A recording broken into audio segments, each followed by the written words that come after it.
Put your hands together now.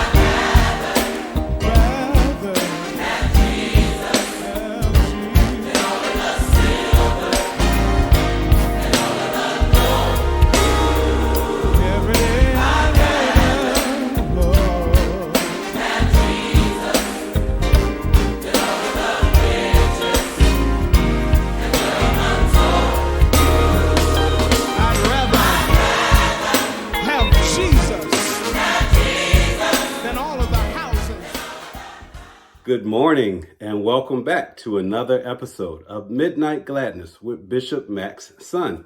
I am Aaron McNair, Bishop Mack's son, and I'll be your host once again this week.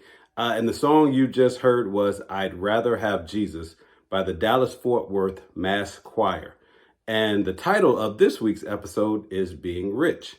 So I think, and if you've been following me or been watching the episodes, in my I Want to Be Like Christ episode, I talked about my dad asking me what I wanted to be when I got older or when I grew up. And I said rich. And he talked about, let's sit down and discuss that a little bit. And, when we hear that word rich, and I'm sure I can speak for the majority of the people out there, we think of money. And I remember my dad saying, being rich is not always about having a lot of money. And me being as sarcastic as I can be, I think I responded to him, yeah, that's typically what people without money say. He laughed and we still joked and played about it. But in all seriousness, he wanted to talk about what did that mean? So let's look up the word rich and what does it mean? The first definition speaks specifically to finances, but there's another definition out there that says, and it's only two words, it says plentiful and abundant. It had nothing to do with your finances, although that could apply, but those two words was the definition that I found of rich. So let's talk about abundant life. If you recall, or if you know the Bible, if you've heard this Bible verse, John 10:10, it says, the thief cometh not, but for to steal and to kill and destroy. And then it says, I have come that they may have life and that they may have life more abundantly. What does that mean? Abundant life. What does that mean? So we're going to talk about that in a minute. So let's kind of back up a little bit. As you know, I always share a story about my dad, and then we go into a Bible verse, but I just wanted to kind of share that piece of being rich, meaning plentiful and abundant, and that Bible verse, John 10:10. But we'll jump into that later. So, of course, in conversations with my dad, as I continue to get older and mature, he would always remind me, remember you said you wanted to be rich? Do you feel rich yet? No matter how much money I was making based off of whether it be, in my entrepreneurial spirit or working in corporate America. And, I used to tell him, I was like, well, I'm comfortable. I can get things I want if I want it without really stressing about, somebody taking it back from me because I couldn't afford to pay for it, things like that. But he constantly said, remember, rich is not always about money. And I can remember probably in these last 5 to 6 years of his life, he would always say, I'm the richest man in the world. I feel like the richest man in the world. And he was talking in reference to the fact that, his family was doing well, meaning his children, myself and my sister, our families, and just everybody around him seemed to be thriving. And he helped people from time to time, but he would just constantly say, I feel like the richest man in the world. And it was more evident in the fact when, and I shared this story with you guys before as well, when I tried to take him to the Boston Celtics game and, you all heard about the flight debacle and us not making it, this, that, and the other. But remember the speech or the episode that he did, it really wasn't an episode. It was just led to kind of talk about how he felt and how, it really touched him that I was willing to really move mountains to try to get him to a Boston Celtics game, especially considering the fact I'm a Los Angeles Laker fan. But nevertheless, when we talked about that after the fact, I was still, and I'm still to this day disappointed that I didn't get to take him there. But he had such a good look on it. And he would still say, I feel like the richest man in the world. He said, I may not have a lot of money, but I'm the richest man in the world. He said, I got good family around me. I got good friends. I got people who care about me, who love me. And that was really evident at his funeral. For those who may have attended it or watched it online, that funeral was truly a celebration of life. So he lived life abundantly. He was a rich man, as he liked to say.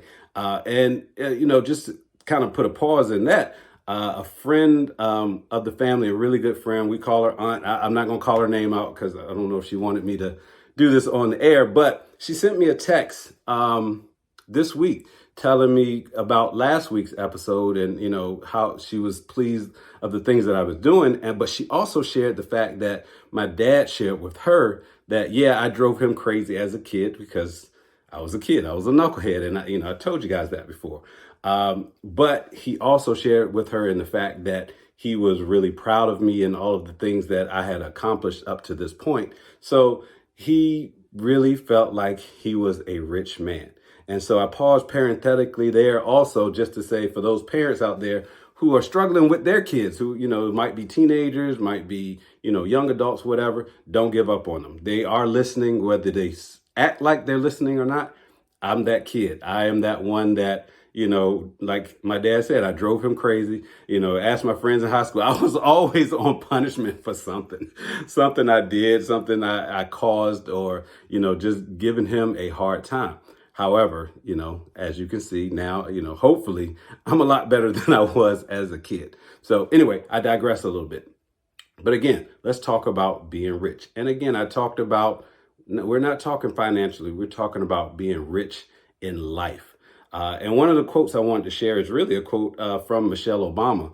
If you've ever heard her say this, or I think she actually had it in her book as well, if you've read either one of her books.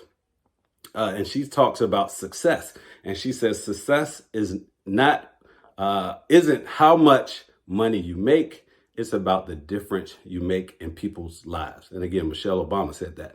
And that kind of, ties into what we're talking about as far as being rich in life. So let's tie that in biblically like we normally do. So in my mind, or from my perspective, rich starts in your mind.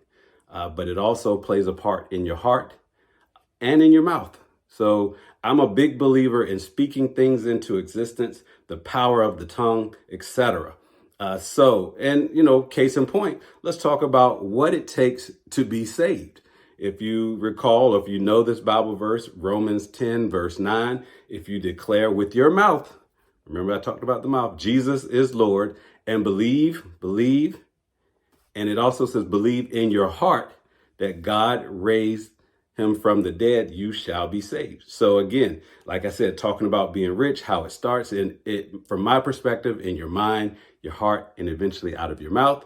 Same way of being saved. And that's a rich life. If you can guarantee yourself eternal life by doing what I just said in Romans 10:9, you are guaranteed to be rich. Now, again, I'm not talking financially, not that that's a bad thing, because having money is not a bad thing. And that might be another episode we talk about. But again, let's talk about being rich in life, and we're tying it in biblically. So I have another Bible verse for you, and that is Philippians chapter 4, verse 19.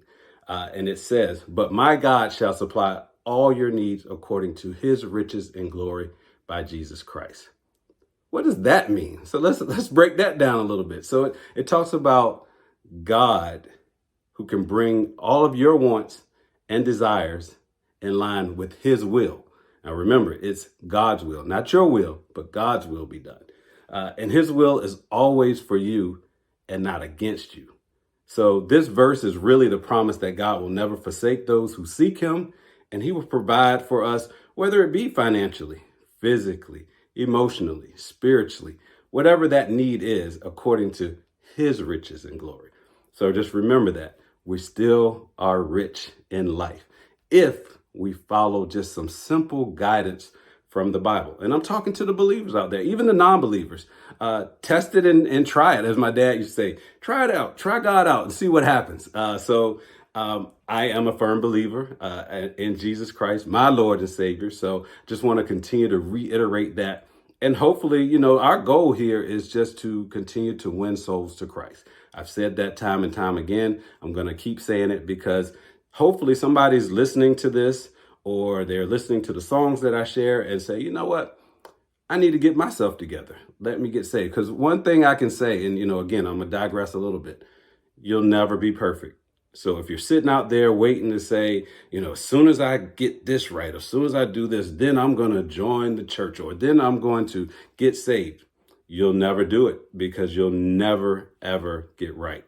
Unfortunately, we are all sinners. We all fall short. And the only way to overcome that is to be a believer. So just throw that out there. So let's just kind of close this out. We're going to continue to speak being rich in existence. Have good family and good friends around you, those who support you, those who love you, those who take care of you. And you have to reciprocate that as well. You can't be the receiver and never the giver. So, I kind of put that out there as well. But if you really, truly want to have a rich and abundant life, seek God first, and everything else will fall into place. And the one thing I'll share with you is, when you realize God's purpose for your life isn't about you, he will use you in a mighty way. So you can't get any richer than God using your life as an example. So I want to shout out my Aunt Bessie. As you guys noticed, I was reading Bible verses. I didn't look down. She sent me a gift because she said she wanted to help me continue with this Midnight Gladness and help me do things easier. So she sent me something where I can kind of post things up, and I don't have to look down. I don't have to hold anything. I can look straight at you, give you the word, look you in your eye, and say, I'm so glad we had this time together. I look forward to next week's episode of Midnight Gladness with Bishop Mac's son. I love you. I love you. I love you. And all of the land.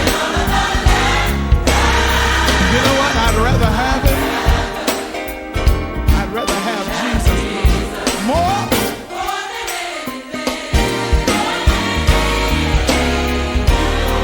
You gonna praise God for us in here? Good morning to everyone. This is Bishop Willie R. McNair. I just want to let the whole world know that God is a good God. God is a great God. And God taught me a very valuable lesson yesterday. Life is going to bring its ups and its downs, but through it all, God is still God. We might have lost the battle, but we don't lose the war. And that winning of the war is seeing Jesus face to face, hearing him say, well done, my good and faithful servant. I want to take time out to thank my son Aaron, who went above and beyond the call of duty to make me happy. And let me tell you that he really made me very, very happy. And you see this outfit that I'm wearing right now? I want to thank my daughter, Trail, for making this possible. And there's just so many of you that I want to thank. God taught me a very, very valuable lesson on yesterday, that sometimes you're going to lose.